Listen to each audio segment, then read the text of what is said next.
What's up guys, it's me Jeremy.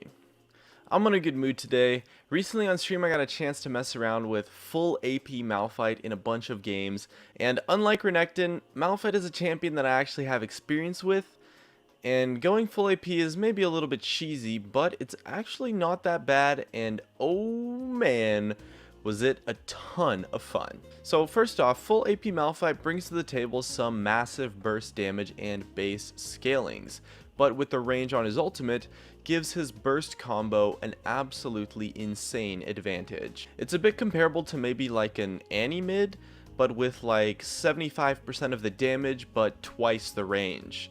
His Seismic Shard's also one of the only few basic abilities in the game to scale up with 50 damage per level, and his ult has a 1.0 AP ratio, so the damage is pretty good. And especially in the mid game and in the late game, if your opponents fail to pick up the right defensive options, the burst damage combo is totally ridiculous, and you can definitely start one-shotting people from full HP at a pretty crazy range. And there's so many moments every single game where someone just like walks around a corner, or maybe tries to land some harass on me, and I'm just like, oh, you're dead. And it's just crazy. I love it.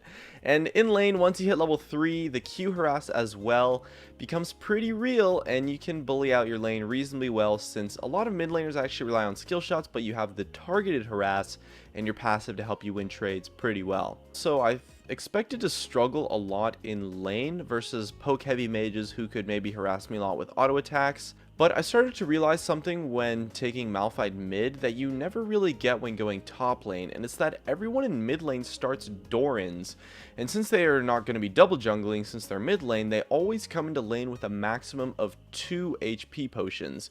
Meanwhile, I have a flask and 3 health pots, so it's actually really easy to just maybe take a bad trade or two to land a couple Qs, pop their health potions, and then just totally out-sustain them with the flask. Whereas in top lane, a lot of the top lane champions have great sustain, and on the other hand, mid laners have almost no sustain outside of their HP pots, and with that, the laning phase ended up being actually pretty damn strong and favorable against a lot of opponents, especially when you hit that sweet level 6. As for the downsides, the weaknesses and stuff, you can potentially have a little bit of trouble late game since he doesn't do that much versus tanks since he's burst oriented, and the full AP build gets countered like crazy hard by a Banshee's Veil, and he has a reasonably tough time versus some MR since he is so burst oriented.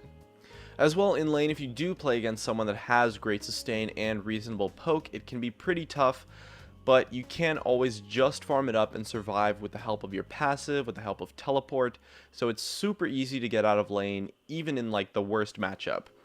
It's definitely a pick that should be played mid though, because in the top lane, the matchups are way harder, and you're going to get punished a lot more for not building tank. He also has really bad wave clear and really high mana costs, so I found myself getting pushed into turret just about every single game, and his kit isn't great for CSing under tower, so I had a bit of trouble getting pushed in non-stop. But again, getting pushed into the turret isn't exactly the worst. I mean, you're not really going to be killable, you won't really be gankable when that happens. You just lose a little bit of CS. But at the same time, no matter what happens in the game, no matter what happens in the lane, even if you fall behind, you're still Malphite, and a good Malphite ultimate in the late game is going to instantly win a fight and can create loads of picks because people just don't respect the range on the ability. So although he probably should fall off late game on paper with this full AP build, he really just doesn't. The pick potential is just so impactful 40 minutes into a game. And as for the build that I was playing with, I ended up using a build that I think was actually really good. Normally I'm a little bit skeptical about my builds and wouldn't really talk about them that much because I wouldn't be confident in them, but this time I think it actually worked out pretty well, and I am definitely confident that this is one of, if not the best builds for AP Malphite mid. So taking Flash and Teleport, I started Flask and 3 HP pots as mentioned earlier, and then I build Lucidity Boots with a Home Guard Rush, and then Morellos, or maybe Athenes if I'm behind, into that 40% CDR Rush. Then I just start Home Guard Teleport ganking all over the place every time I have ult. I'll go gank a lane, and it ends up playing out a lot like a Twisted Fate kind of, in that every single time I have my ultimate up, I just look for a gank, and the cooldown is so short with the 40% CDR, and the range on the ultimate is so ridiculous that honestly, like with these ganks, like you don't even have to try sometimes. Like I'll walk through a ward or I'll just walk straight into lane and you just ult them and it works like a majority of the time. It's really crazy. Worst case scenario, they flash the ultimate, but most of the time they don't, and it's a super easy kill. And I did mess around a lot with the builds. I tried a lot of different stuff. I tried Ludens, I tried Rabadons, I tried Ignite, I tried a lot of stuff focused on one-shotting my opponent, but I found that you really honestly just don't need the damage. And the burst combo is still going to be strong no matter what, and in lane you only really need to land 2 or 3 Qs to get your opponent low enough to get one-shotted by the full combo. And when ganking, you don't need the damage because your allies can help you with that, so you're going to be totally fine. But the 40% CDR, the home guards, makes ganking and controlling the map so easy, and your ultimate comes up so fast, and it lets you make so much more plays than any amount of damage could.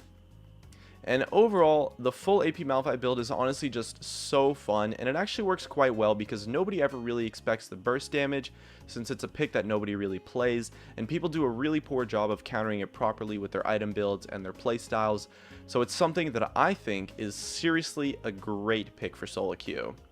I definitely recommend you try it out because again, it's the most fun I've had with League of Legends throughout all of Season 5.